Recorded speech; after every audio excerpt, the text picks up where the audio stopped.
preferably for more microwave radar.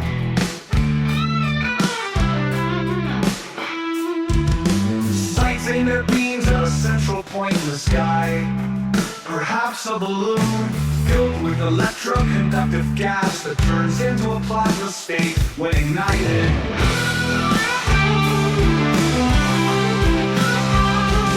This may explain the Roswell weather balloon case. The skin may also be made of a special heat treated high temperature electroconductive materials. The balloon having a varied lifespan would change shape and color much like a bubble. This is due to the heat and stress generated, including the distances potential between microwave stations. Another possibility is the balloon burns up on microwave contact, and a fireball is produced in the gas mixture alone. 3, 4, or more radar stations are tuned at slightly different microwave frequencies in a pyramidal fashion as to induce eddy currents, thereby producing the artificial fireball. If one or more radar sites goes offline, the artificial fireball tend to shoot off into the sky the way natural fireballs do. It quickly burn out.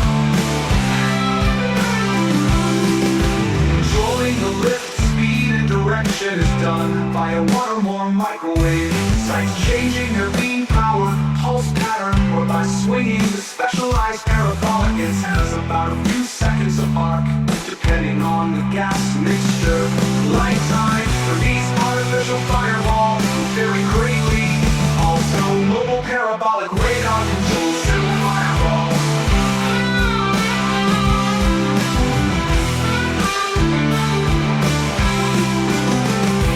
This means a remote site can be set up in the field and the same basic principles can be applied.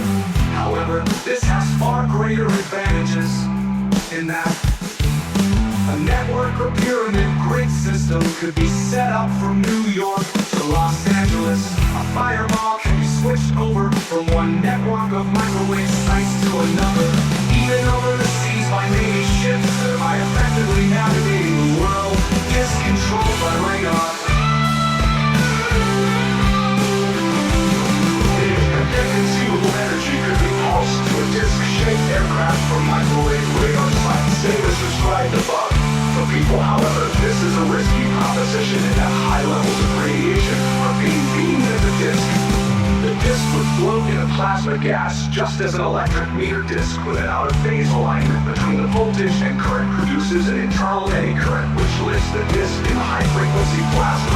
People inside would require special protection. This system would likely have an auxiliary propulsion system based on electrostatic propulsion, a subsystem that could on battery power alone operate for short periods or in emergency mode or for landing. This disc may use suction airfalls or specialized